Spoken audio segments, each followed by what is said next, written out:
Art is about body memory. And so if I've done something enough times, it's just natural. Sort of like snowboarding or riding a bike or tying your shoe. You just don't forget how to do it.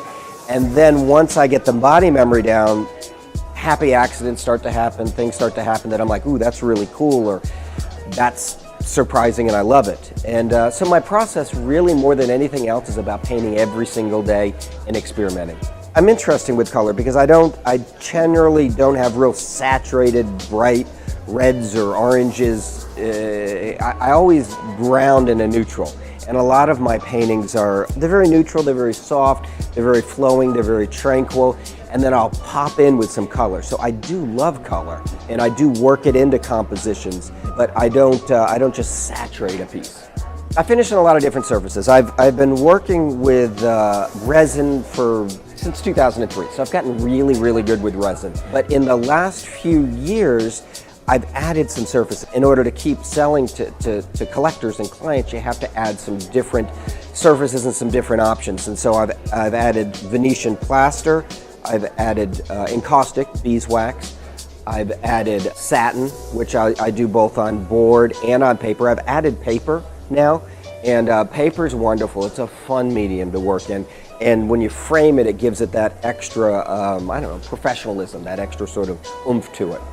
I started painting in 1996. I have an MBA and I have a Master of Fine Arts in Poetry. And so in my early days, I was sort of exploring the business side of my life. And what I got good at quickly was visual.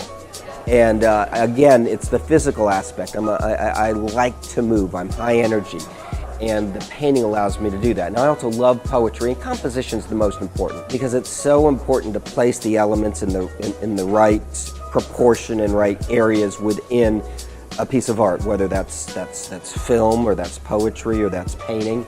And so the study of poetry actually gave me this sort of abstract sense of composition that I then place onto the board or canvas or paper. I paint every day. That's how I keep it timeless. So that means I'm in time with creativity, and things happen on a daily basis. It's sort of like taking a road trip.